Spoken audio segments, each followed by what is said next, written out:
Good morning, viewer. Welcome to our first active. Here's the breaking news. Yes, it is one of the China's most popular shopping apps, selling clothing, groceries, and just about everything else under the sun to more than 750 million users a month.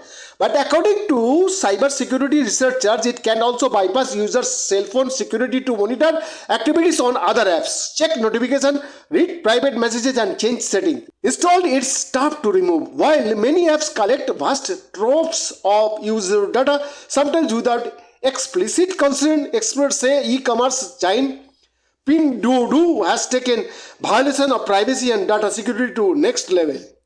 In a detailed investigation, CNN spoke to half a dozen cybersecurity teams from Asia, Europe, and the United States, as well as multiple former and current Pinduoduo employees. After receiving a multiply, experts identified the presence of malware on the Pinduoduo app that exploited vulnerabilities in Android operating systems. Company insiders said the exploits were utilized to spy on users and competitors, allegedly to boost sales. We have not seen a mainstream app like this trying to escalate their privileges to gain access to things that they are not supposed to gain access to, said Mikko Hypon, chief research officer at WithSecure, a Finnish cybersecurity firm.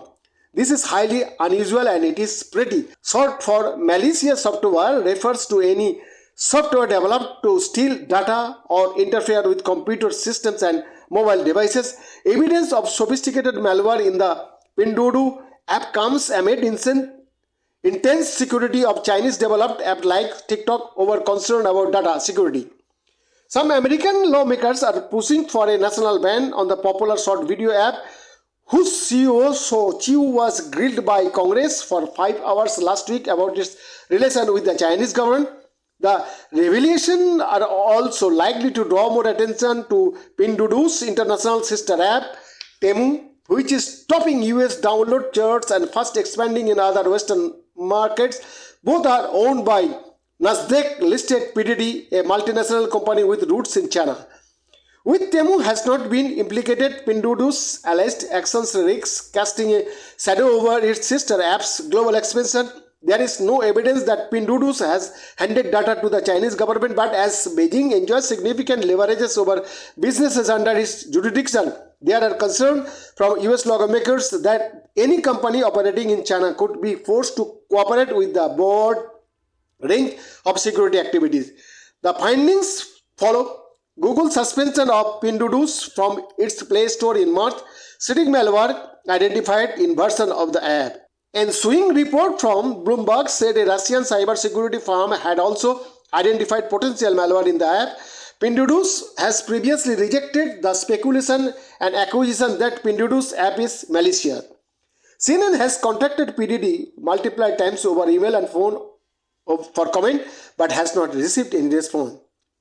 Pinduoduo, which boasts a user base that accounts for 3/4 of China's online population and a market value 3 times that eBay, founded in 2015 in Shanghai by Colin Wang, a former Google employee, the startup was fighting to establish itself in a market long dominated by e-commerce stalwarts Alibaba and JD.com. It succeeded by offering step discounts on friends and family group buying orders and focusing on lower income rural areas. That's why it was in 2020, according to a current Pinduoduo employee, that the company set up a team of about 100 engineers and product managers to dig for vulnerabilities in Android phones, develop ways to exploit them and turn them into profit. This allowed it to improve its machine learning model to offer more personalized push notification and ads, attracting user to open the app and place order. The team was disbanded in early March, the source added.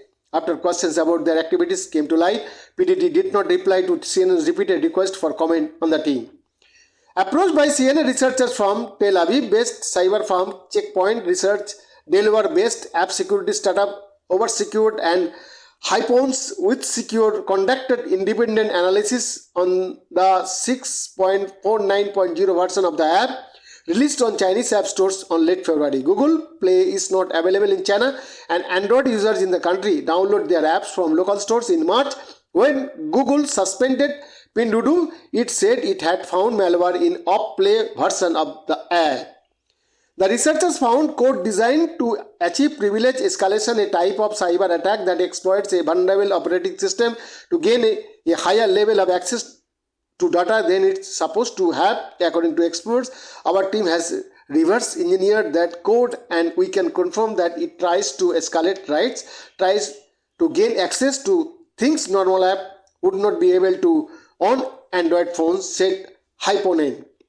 The app was able to continue running in the background and prevent itself from being uninstalled, which allowed it to boost its monthly active user rates. Hypon said it also had the ability to spy on computers by tracking activity on other shopping apps and getting information from them. Here, yes, Android targeted. In China, about 3/4 of smartphone users are on the Android system.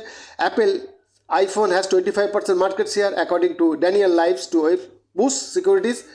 Sergey Tosin, the founder of Oversecure, said Pinduoduo's malware specifically targeted different Android-based operating systems, including those used by Samsung. According to Tosin, the exploits allowed Pinduoduo's access to user location, contacts, calendars, notifications, and photo albums without their comment and consent. They were also able to change system settings and access users' social network accounts and chats. He said suspicious about malware in Pinduoduo's app were first raised in late February in a report by a Chinese cybersecurity firm called Dark Navy. Even though the analysis did not directly name the shopping giant, the report spread quickly among other researchers who did name the company. Some of the analysts followed up with their own reports confirming the original findings. Behind the report, Fosak TV.